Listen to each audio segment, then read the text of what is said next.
Welcome to the Dark Chronicle. Tell us in the comments which country you're watching from and the time of day it is for you. Don't forget to subscribe and hit the bell to catch every chilling tale. The colonel believed fear was the purest form of control. Long before dawn, when mist still clung to the lowlands and the forest breathed in slow ancient rhythms, he would ride out with his men, not for patrol, not for duty, for sport. The law bent easily around men like him, and morality bent even faster. To the colonel, escaped slaves were not people who had fled chains and suffering. They were quarry. Moving targets meant to run, hide, scream, and eventually fall.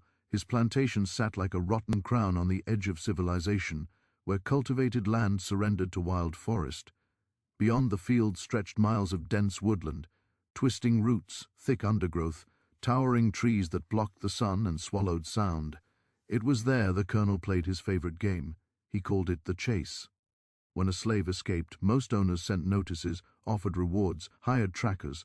The colonel smiled instead. He would wait, let the man run, let hope bloom. He believed hope made the hunt sweeter.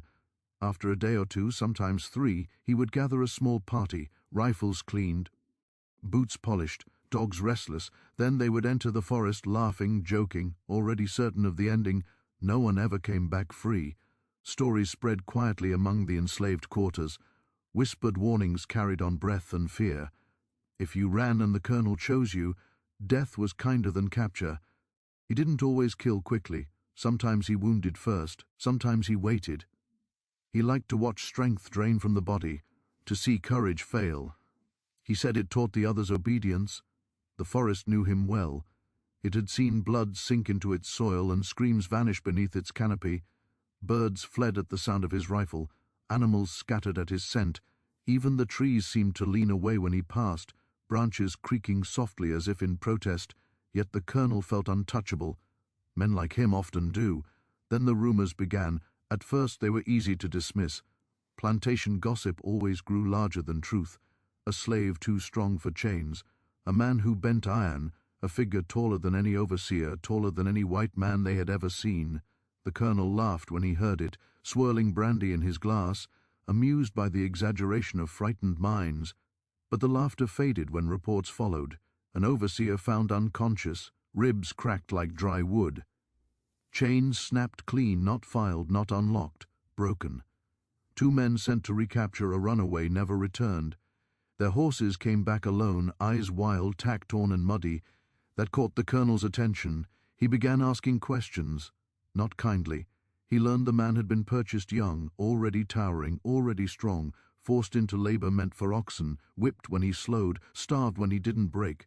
Yet instead of shrinking, the man had grown. Broader shoulders, thicker arms, a back scarred but unbowed. When he finally escaped, he did not flee in panic. He walked 7 feet, 3 inches tall, they said. A giant among men. The colonel felt something stir in his chest then, not fear, not yet, but excitement, a rare thing, a worthy challenge. He had hunted fast men, clever men, desperate men.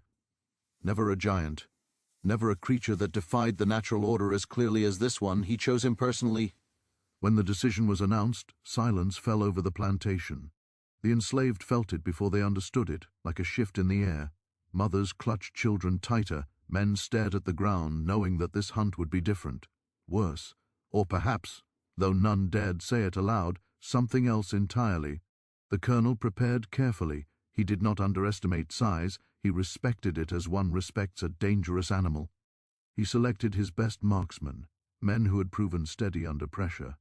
He brought extra ammunition, stronger dogs, longer blades. He even polished his boots himself, a ritual he reserved for hunts that mattered. At dawn they entered the forest. The trail was easy at first. Footprints pressed deep into damp soil, farther apart than normal strides. Branches snapped higher than shoulder height. The signs alone made some of the men uneasy. A man that big should not move so quietly, one muttered. The colonel ignored him. As they advanced, the forest thickened. Light filtered down in golden shafts, dust motes drifting lazily, giving the illusion of peace. But the silence was wrong. No birds, no insects, only the soft crunch of boots and the occasional snort of a dog. The colonel felt watched. Hours passed. The trail did not lead in circles. It did not twist erratically like the paths of frightened runaways. It moved forward with purpose, deeper into terrain few dared enter. Swamps bordered cliffs. Trees grew close together, roots forming natural traps. The giant knew where he was going. That unsettled the colonel more than he liked to admit. By midday, one of the dogs stopped abruptly, whining, refusing to move. Another broke free and ran back the way they had come. The handlers cursed, yanking leashes, but the animals resisted with a desperation that spoke of instinct screaming louder than training. They pressed on anyway. Then they found the first sign that something had changed. A rifle lay on the ground ahead, carefully placed, not dropped. No blood, no body, just the weapon resting against a tree like an offering, or a warning. The colonel dismounted and examined it. It belonged to one of the men sent days earlier. The barrel was bent slightly, twisted by force, not impact. Silence stretched. For the first time in many years, the colonel felt the smallest flicker of doubt. He crushed it immediately. Fear was for prey, not hunters. He straightened, mounted his horse, and ordered the men forward. Unseen, somewhere among the trees, the giant stood motionless. Sunlight filtered over his shoulders, tracing scars that told stories of pain endured and survived. His breathing was slow, controlled. He had heard them long before they saw signs of him. He knew their numbers, their weapons, their confidence. He did not run.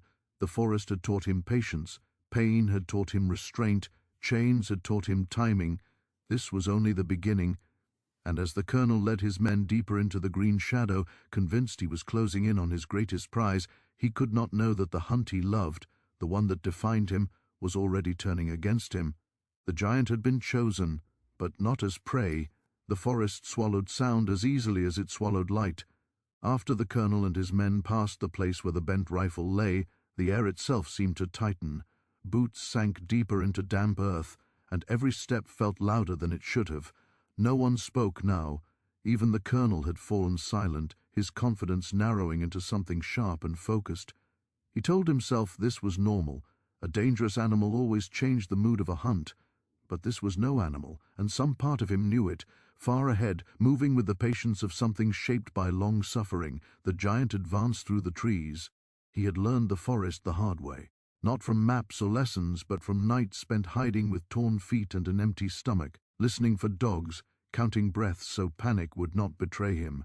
When he first escaped, his size had been a curse. He could not crawl through tight places. He could not vanish into brush like smaller men. Branches scraped his shoulders, roots caught his stride. The world had not been built for a man like him, so he learned to slow down. He learned where the ground softened sound, and where it betrayed weight. He learned how wind moved through leaves, how to walk with it instead of against it. He learned which birds went silent when danger came, and which lied with false calm. The forest had tested him, punished him, and finally accepted him, not as a guest, but as something that belonged. Pain had been his teacher long before freedom was. On the plantation, they had worked him like a beast, then punished him for surviving it. Whips bit into his back until skin split and healed and split again. Iron collars weighed on his neck. Chains rubbed raw circles around his wrists and ankles. The overseers called him slow when he staggered. They called him stupid when he did not scream. But he was neither. He watched. He remembered. He counted. He noticed how guards grew careless at certain hours, how keys were passed hand to hand, how iron weakened after seasons of rust and stress. When the moment came, he did not hesitate. He did not look back. He broke free with a sound like thunder and walked into the trees while men stood frozen behind him, unsure whether they had just seen a man or something else. Now, days later, those same men, or others like them, followed his trail. He had left signs on purpose. The footprints were real but exaggerated, pressed deeper than necessary. Branches snapped higher than his natural reach, done deliberately to announce his size. He wanted them to imagine him as a blunt force, a mindless giant crashing forward. Fear worked best when shaped carefully. The colonel read these signs and smiled thinly. He believed he understood his quarry. Strong, dangerous, simple. That belief would cost him.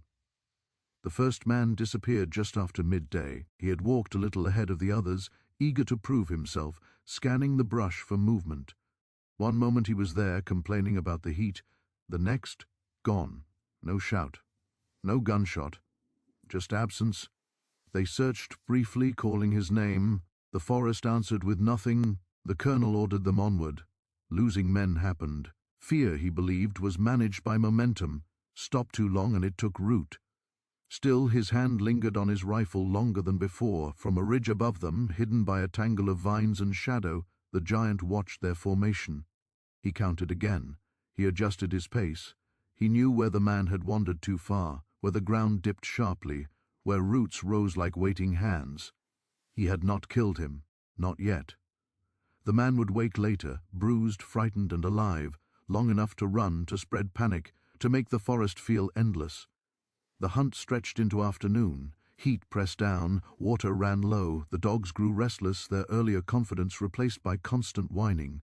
One refused food, another snapped at its handler. Animals understood what men refused to admit. They were no longer in control. The colonel noticed the path narrowing, funneling them between thick trunks and dense undergrowth. He recognized the danger too late. The forest here forced them into single file. Visibility dropped, rifles snagged on branches, horses could go no farther and were left behind, tethered and uneasy. That was when the second sign appeared. A length of chain hung from a low branch, swaying gently though there was no wind. It had been twisted into a crude knot, metal warped in a way that should not have been possible without tools. The links were familiar, plantation issue. The colonel's jaw tightened. This was mockery, deliberate, intelligent. For the first time, anger outweighed excitement. He shouted orders, trying to reassert dominance. Spread out, watch the trees, don't let him circle back. His voice echoed strangely, broken by leaves and distance. The forest fractured sound, turning commands into whispers. Somewhere close, the giant moved. He did not rush. He never rushed. Each step was placed, calculated. His breath stayed even. He felt the old scars pull across his shoulders as he crouched, muscles coiling, ready but restrained. Violence, he had learned, was most effective when delayed. Another man screamed. This time they heard it clearly. Short, sharp, cut off. Chaos followed. Guns swung wildly. A shot rang out, shattering a branch high above. Birds exploded from the canopy, finally breaking the long silence. Men shouted questions no one could answer. The colonel forced his way forward, heart pounding harder than he wanted to admit. They found blood. Just blood. A smear across leaves, a broken branch, deep impressions in the soil as if something heavy had moved fast and decisively through it. The colonel stared at the marks. They were not the tracks of a man fleeing. They were the signs of power controlled, released briefly, then withdrawn. Night crept in earlier under the trees. Shadows thickened. The forest cooled, and with it came a deeper unease.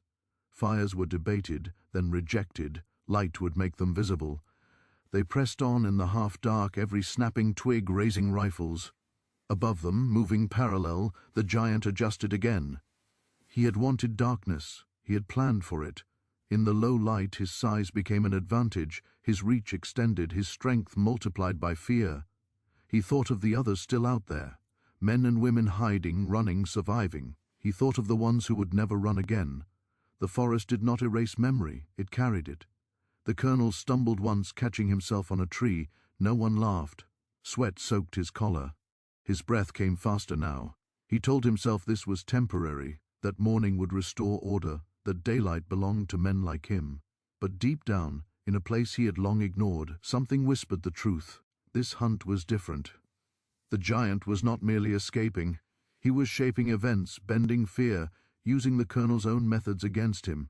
Every step forward tightened a trap not made of rope or iron, but of exhaustion, confusion, and doubt. As full darkness finally settled over the forest, the colonel ordered a halt. They formed a tight circle, backs to each other, rifles raised. Somewhere nearby, something heavy shifted. A branch creaked slowly, deliberately. The giant stood just beyond the edge of fireless night, watching the men who had once watched him suffer. His face was calm, his mind clear. The forest breathed around him like an ally. Tomorrow the colonel would understand fully. Tonight was only the beginning. Night did not bring rest. It brought truth. The men slept in shifts, if they slept at all. Most sat with their backs pressed together, rifles across their knees, eyes fixed on the dark beyond the thin ring of bodies. The forest seemed closer now, as if it had leaned in during the night, branches hanging lower, shadows stretching longer. Every sound carried weight, the slow creak of bark, the distant snap of a twig, the soft rush of something moving just out of sight. The colonel did not sleep. He stood slightly apart, staring into the darkness, replaying the day again and again. The missing men, the twisted chain, the way the trail had narrowed without him noticing. He told himself this was still his hunt. He had faced dangerous game before. Fear was a tool, panic was a choice. He clenched his jaw and forced his breathing to slow. Somewhere beyond the circle, the giant listened. He could smell them now, sweat, metal, smoke residue clinging to clothes. He knew their pattern, the rhythm of their watch. He had watched many nights like this before, hiding from patrols, measuring courage by the way men held their weapons when they thought death might be near. These men were not braver than the others. They were simply used to being feared instead of fearing. He moved while they argued in whispers. The giant's steps were almost soundless despite his size. He placed his feet where roots swallowed impact, where fallen leaves muffled weight. His hands brushed tree trunks as he passed, not for balance, but familiarity. He knew this section of forest well. He had chosen it for what it did to men who believed the world bent for them. Just before dawn, he left another sign. A boot appeared at the edge of the clearing, upright, clean, placed with care. It belonged to the man who had screamed earlier. No blood, no body. Just absence made solid. When the first light filtered through the trees, pale and uncertain, the effect was devastating. One of the men saw it and swore loudly. Another raised his rifle, heart racing. The colonel stepped forward and examined the boot. His face hardened, but his eyes betrayed him. This was not chaos. This was communication. He ordered them to move immediately. They broke camp fast, too fast. Packs were left behind, food was abandoned. The dogs refused to advance and were cut loose, disappearing into the trees with relieved whines. The group pressed on with only what they carried, exhaustion already clinging to them like damp cloth. The forest changed again as morning rose. The ground sloped upward, rocks breaking through soil, trees thinning just enough to give false confidence. The colonel believed high ground favored the hunter. He did not realize the giant had already measured this terrain, had already chosen where momentum would fail and balance would betray. By mid-morning they reached a narrow ravine carved by old water, its sides steep and uneven. Crossing it meant going single file. The colonel hesitated only a moment before giving the order. Turning back felt like defeat, and he had not survived this long by retreating. The giant watched from above. He felt the familiar pull in his chest as he prepared. Not rage, something colder. Focus. He waited until the third man stepped into the ravine, until the fourth followed, until spacing broke and attention narrowed. Then he acted. A rock shifted, not thrown, released. It tumbled down the slope, striking another, then another, growing louder as it fell. Men shouted warnings. One slipped, rifle clattering away. Another reached out and missed, fingers scraping air. The giant moved then, fast and decisive. He did not roar. He did not announce himself. He struck from the edge of vision, a sudden force where none had been a heartbeat before. A man was lifted and dropped hard, breath knocked from him, fear flooding in faster than pain. Another was shoved into the ravine wall, stunned. The giant withdrew just as quickly, melting back into cover before rifles could align. Panic followed. Shots rang out wildly, ricocheting off stones, splintering bark. Smoke filled the narrow space. Men shouted orders over each other. The colonel screamed for discipline, but his voice fractured under the noise and confusion. When the echo faded, 2 men were down, alive but broken in spirit. One wept openly, clutching his arm. The other stared blankly upward, lips moving without sound. The colonel felt something snap inside him. Not fear exactly, but certainty collapsing. This was no longer about control. The giant was dictating tempo, direction, outcome. The forest was not neutral ground. It had chosen a side. They pushed on regardless, because stopping meant thinking. The sun climbed higher, heat pressing down again, sweat stinging eyes. Water was gone now. Tongues stuck to the roofs of mouths. Every step felt heavier than the last. The colonel's boots, once polished and proud, were scuffed and muddy, their weight a constant reminder that the world no longer moved easily beneath him. They entered a stretch of forest where the trees grew twisted and low, their branches forming natural arches. The light here took on a strange quality, golden and dim at the same time, dust floating like ash. The men slowed instinctively, senses screaming that this place was wrong. It was The giant had prepared it days earlier, testing paths, loosening roots, bending saplings into waiting tension. He had not learned traps from books or soldiers. He learned them from necessity, from watching men fall and deciding never to fall that way himself. A man stepped forward and the ground gave slightly beneath him. Not enough to trap, just enough to stumble. Another branch snapped back into place with a sharp crack, making him flinch. Laughter broke out, strained and brittle, as men tried to shake off nerves. Then the forest answered. A snare tightened around an ankle, lifting a man just enough to disorient him. He screamed as he hung upside down, blood rushing to his head. Another man rushed to help and found his path blocked by a fallen tree that had not been there moments before. The giant appeared briefly then, long enough to be seen clearly. He stood between two trees, sunlight breaking across his shoulders, scars catching the light like pale rivers. He did not rush forward. He did not attack. He simply stood and looked at them. Time stretched. Some of the men froze. Others raised rifles but could not steady their aim. The scale of him, the calm in his posture, the way the forest seemed to frame him, it broke something fundamental in them. This was not prey. This was judgment. The colonel raised his rifle last. His hands shook. The giant stepped back into shadow, gone before a shot could be fired. But the damage was done. One man dropped his weapon and ran, crashing blindly through undergrowth. No one followed him. No one could. The colonel shouted after him, voice raw with fury and something else, desperation. He ordered the snared man cut down. It took too long. Knives slipped, hands trembled. When the man finally hit the ground, he lay there sobbing, unable to stand. The hunt was over in everything but name. By late afternoon, the group had splintered. Some lagged behind. Others pushed ahead without waiting. The colonel tried to keep them together, but authority meant little when survival took its place. Every man began thinking only of himself. The giant tracked them effortlessly now. He moved between them like a shadow, separating, isolating, applying pressure without ever committing fully. He wanted them tired, confused, empty. He wanted them to understand what it felt like to be hunted not by chance, but by design. As the light began to fade again, the colonel found himself alone for the first time. He stood in a small clearing, chest heaving, ears ringing with imagined sounds. He turned slowly, rifle sweeping the trees. His breath came shallow. He had not been alone in years. Power had always surrounded him like armor. Now there was only forest. From behind him, a voice spoke, low, calm. Enough! The colonel spun, rifle up, finger tight on the trigger. The giant stood a few paces away, closer than ever before, close enough that the colonel could see the lines in his face, the depth in his eyes. There was no rage there, no pleasure, only certainty. For a moment neither moved. The forest held its breath. Then the giant stepped back once more, vanishing into the trees as quietly as he had appeared, leaving the colonel shaking, weapon useless in his hands. The message was clear. This would end when the giant decided. And the colonel, who had once believed fear belonged only to others, finally understood what it meant to be truly, completely hunted. The forest did not give the colonel time to recover. After the giant vanished, the clearing felt suddenly too small, as if the trees had closed ranks behind him.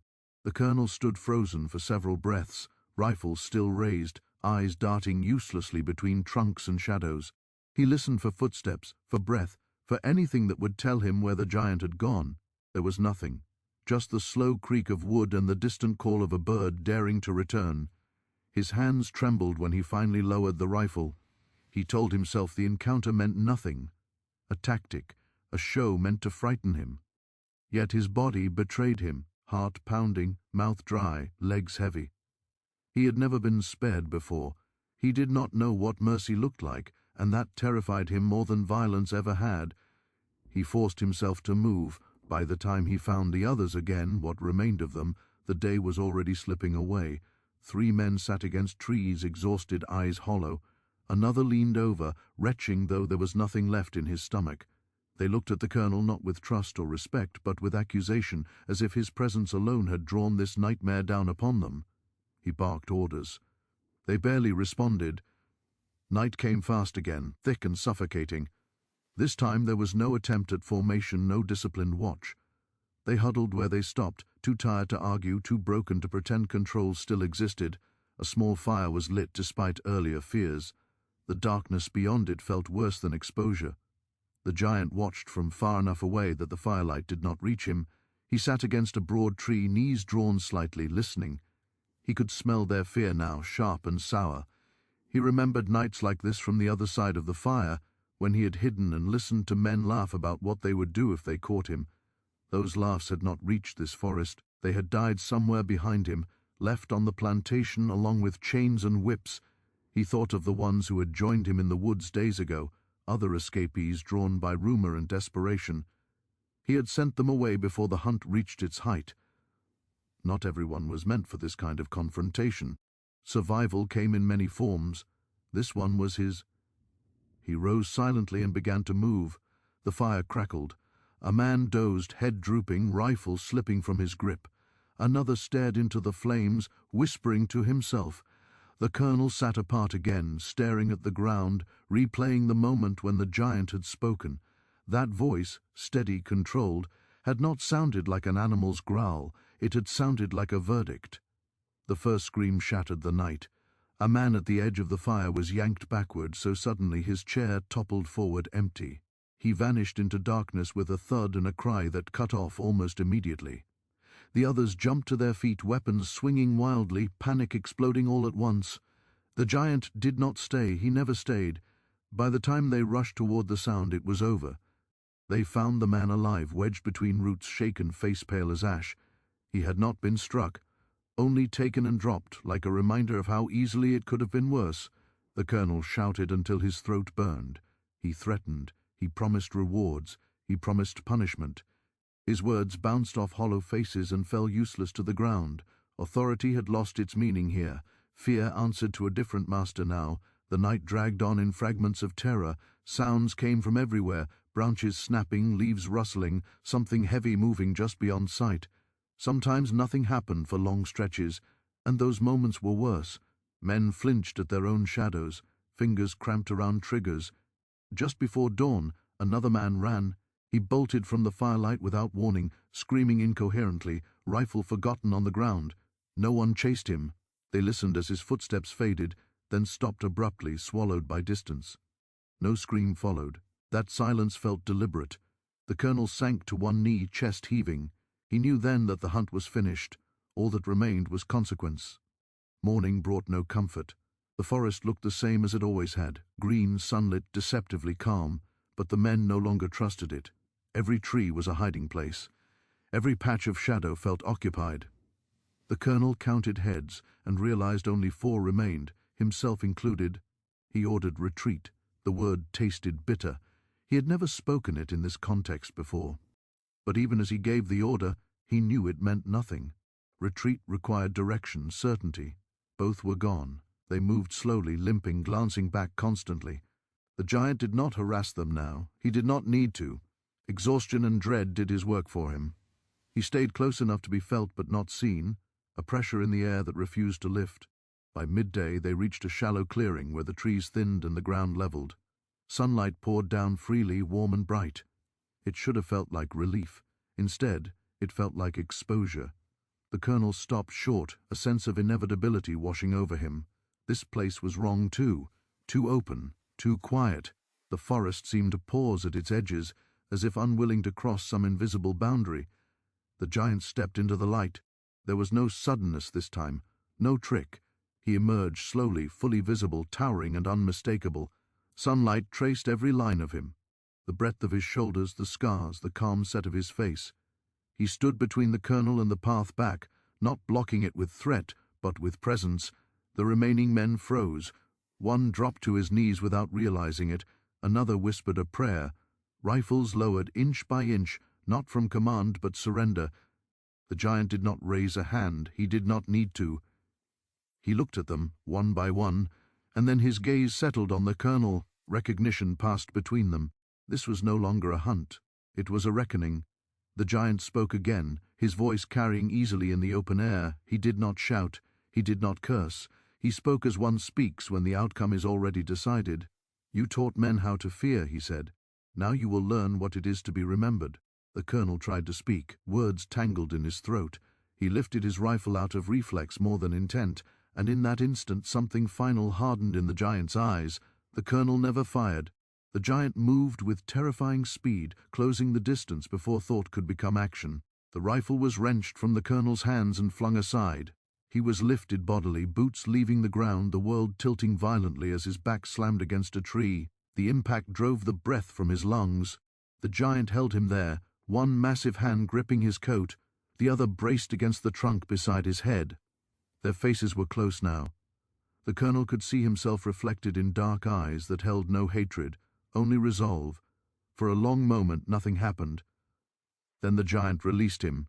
The colonel collapsed to the ground, coughing, scrambling backward in the dirt. He expected pain. He expected death. What he received was worse. The giant turned away from him. He walked toward the remaining men who flinched as he passed and stopped a short distance away. He looked back once over his shoulder, not at them, but at the colonel. "Leave," he said. The word struck harder than any blow. The colonel stared, unable to comprehend it, to be spared again, to be dismissed. He had built his life on dominance, on the belief that power was taken and kept by force. Mercy had no place in his world, yet here it was, offered not as kindness, but as judgment. The giant stepped back into the forest, swallowed by green and shadow, leaving the clearing behind. The men did not wait. They fled, stumbling over each other, dragging the colonel with them when he failed to rise on his own. They did not look back. None of them did. The forest watched them go, unmoved. Behind them, unseen but felt, the giant remained. He listened until the sounds of retreat faded completely. Only then did he move again, deeper into the woods, where others waited, where stories would spread, where fear would finally change sides. The colonel would live, but he would never hunt again. And the forest, long stained with blood and silence, would remember the day the hunted stood tall and chose when the hunt would end. The forest did not celebrate their departure. When the colonel and what remained of his men fled, there was no triumphant sound, no sudden release of tension. The trees did not part to watch them go. The birds did not sing in victory. The forest simply absorbed their retreat, swallowing the noise of boots and broken breath until nothing remained but wind and leaves. The giant stood alone for a long time after. He listened past the moment when human sound faded, past the point where fear loosened its grip on the air. Only when he was certain they would not return did he finally move. His shoulders sagged slightly then, not from exhaustion of body, but from the weight that always followed violence, even restrained violence. He had survived. He had won. Yet survival never felt clean. He knelt by the place where the colonel had fallen. The dirt was disturbed, marked by desperate hands and dragging boots. The giant pressed his palm to the earth, grounding himself. This forest had become his refuge, his weapon, his witness. It had protected him, but it had also demanded something in return: resolve, patience, and the willingness to become what was necessary. A sound reached him then, faint but unmistakable, a branch snapping, not with panic but care. He rose instantly, senses sharp again, body coiled. His hand closed around a thick limb he had broken earlier and kept close. He moved without haste toward the sound, circling wide, eyes scanning through layers of green. He did not expect what he found. 3 figures stood at the edge of a narrow ravine, half hidden, watching him with a mix of fear and hope. A man, a woman, and a boy, barely old enough to have learned how to be afraid properly. They were thin, clothes torn, faces marked by days of hunger and flight, escaped slaves. They froze when they realized they had been seen. The woman instinctively stepped in front of the boy. The man lifted empty hands, palms out, a universal plea. The giant stopped a few paces away. For a long moment no one spoke. The forest held its breath again, but this time the tension was different, not predatory but fragile. "We heard the shots," the man said finally, voice low and rough. "Then we heard nothing, and then men running." His eyes flicked to the giant's scars, his size, his posture. Recognition dawned slowly. "You're him," the woman whispered. "The one they're talking about." The giant said nothing. The boy stared openly, awe outweighing fear. "You're real," he said, voice small but certain. The giant's expression shifted at that. Something softened just slightly. He lowered the branch and took a step back, giving them space. "You shouldn't be here," he said. His voice was deep, steady, still carrying the authority that had broken the colonel's will. "It's not safe yet." The man shook his head. "Nowhere is safe," he replied. "But this place, they won't come back here, not after today." The giant considered that. He knew it was true. Fear would keep the colonel away longer than chains ever had.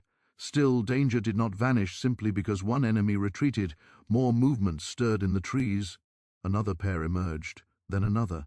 Men and women drawn by sound, by rumor, by the instinct that something had changed. They kept their distance, watching the giant with wary eyes, measuring him the same way he had once measured the forest. He understood that, look, by midday nearly a dozen had gathered in the clearing. None spoke loudly. No one laughed. This was not celebration. It was cautious hope, the kind that feared being crushed if acknowledged too openly. The giant stood among them, suddenly aware of the weight of attention. He had never sought this. Survival had been his only goal. Yet here they were, looking at him not as a man passing through, but as something solid, something to stand behind. One of the older men stepped forward. His back was bent, his hair streaked with grey, but his eyes were sharp. "They hunted us like animals," he said. "Same men, same methods. We've lost people to them." A murmur of agreement rippled through the group. "You didn't run," the man continued, looking directly at the giant.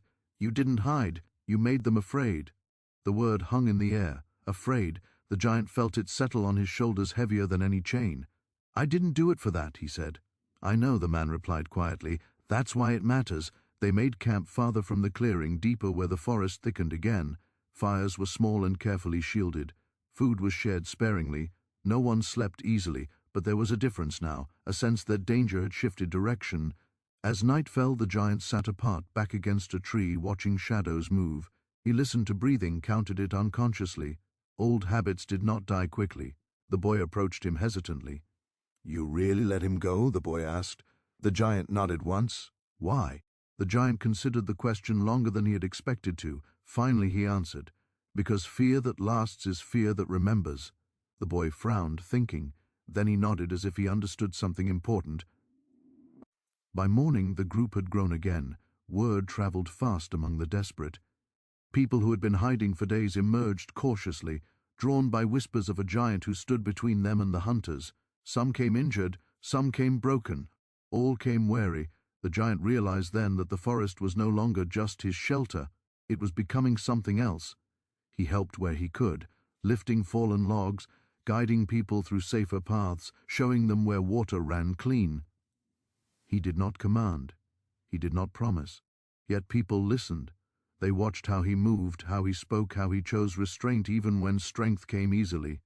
That was what convinced them. A scout returned before midday, breathless but smiling. "They're gone," she said. "The plantation's quiet, no riders, no dogs." Relief moved through the camp like a slow exhale. Some wept openly. Others simply sat down, as if their bodies had been waiting for permission to rest. The giant stood and looked out toward the direction the colonel had fled. He knew this was not the end.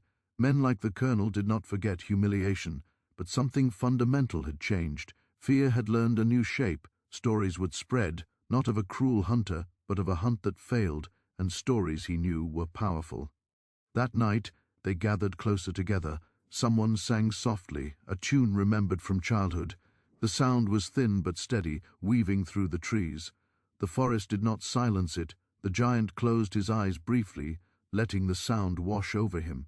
He had not known this feeling, the weight of others trusting him, the quiet responsibility of being seen. He opened his eyes again, gaze steady.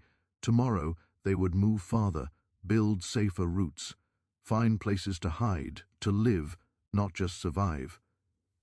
He would help them do that. Not because he wanted to lead, but because walking away now would leave a void fear could fill again. The colonel would live with what he had learned. The giant would live with what he had become. And somewhere beyond the trees, a new understanding was taking root, that the hunted could stand together, that strength did not need permission, and that legends were not born from cruelty, but from the moment someone finally refused to run. The forest changed slowly after that, the way all lasting things do. At first it was subtle. Paths that once felt hostile grew familiar under repeated steps. Clearings that had served only as places to hide became places to rest. Fires were still kept small, voices still low, but fear no longer ruled every decision. It hovered at the edges instead of sitting in the center, and that alone felt like freedom. The giant remained with them. He never announced it. He never claimed authority. He simply stayed, and that was enough. When people woke at night from old nightmares, they felt safer knowing he was nearby. When someone needed to cross dangerous ground to fetch water or scout ahead, he went without being asked. His presence changed the way the forest responded to them, less like a trap, more like shelter. Stories began to spread beyond the trees. Runaways arrived with wide eyes and hushed voices, carrying rumors they had barely dared to believe. A colonel who hunted men had returned empty-handed. Patrols that once roamed freely now avoided certain areas entirely. Dogs refused trails. Riders turned back at the forest edge, claiming sickness, claiming bad signs, claiming anything that would keep them from entering. Fear had learned a new direction. The giant listened to these stories quietly, his face unreadable. He did not correct exaggerations. He did not encourage them either. He understood something most men did not, that legends grew best when left alone. People needed symbols more than explanations. Still, he prepared. He taught others what the forest had taught him, how to read ground, how to move with wind, how to hide signs of passage instead of leaving them. He showed them where not to go, where the land turned treacherous without warning. Strength mattered, yes, but patience mattered more. They learned quickly. Among them rose others with gifts of their own. A woman who could navigate by stars even under canopy, a man who understood herbs and wounds, another who had once worked metal and could reshape tools scavenged from broken things. What began as a loose gathering became something quieter and stronger, a community shaped not by force but necessity. Far away, the colonel tried to reclaim himself. He returned to his plantation thinner, quieter, eyes shadowed. He told no one what had happened in the forest. He could not. Words failed him every time he tried. How did one explain being spared by the very man he had hunted? How did one admit that power had slipped from his grasp not through rebellion but through restraint? He doubled his guards. He ordered patrols. He drank more. Yet his authority never fully returned. Men noticed his hesitation, the way his gaze lingered on the tree line, the way he flinched at sudden sounds. Fear, once his instrument, now lived inside him, and fear, once learned, does not leave. Back in the forest, seasons shifted, leaves turned and fell, rain softened paths, cold crept in during nights. The giant adapted as he always had, helping others adapt with him. Shelters were reinforced, food stores improved. Movement became quieter, smarter. They were no longer just surviving a hunt, they were building a life outside its reach. Children laughed again, softly at first, then louder. The sound startled some of the adults more than any gunshot ever had. Joy, after all, was the most dangerous rebellion of all. One evening, as firelight flickered against familiar faces, the older man who had spoken earlier sat beside the giant. "They call this place something now," he said. The giant looked at him. "A name," the man continued. "They say it's where the hunter was turned away, where the giant stands." The giant frowned slightly. "Names draw attention." "So does silence," the man replied gently. The giant said nothing more, but he understood. Nothing they built would remain hidden forever. That was not the goal. The goal was to endure long enough that hiding was no longer the only option. The forest listened. One morning a scout returned with news that confirmed what many had already sensed. Other plantations were changing, not out of kindness but caution. Overseers hesitated. Hunts were cancelled. Owners feared creating martyrs, feared stories growing beyond their control. The giant stood at the edge of the trees that day, staring out toward land he had once been forced to work, bleed, and bow upon. He felt no longing for it, only distance. He knew others would rise elsewhere. Some would fail. Some would succeed. The struggle was larger than him, older than him, and it would continue long after he was gone. But something had shifted, just slightly, because he had stood his ground when running would have been easier. That mattered. Years later, the story would change again. It would grow taller, heavier, quieter. Some would say the giant vanished into the forest, becoming part of it. Others would say he led people north, or farther than maps allowed. A few would swear he still watched from the trees, protecting those who dared to seek freedom. The truth mattered less than the meaning. What endured was this: once, a man who believed himself untouchable chose his prey poorly. Once, a hunted man decided he would not be chased.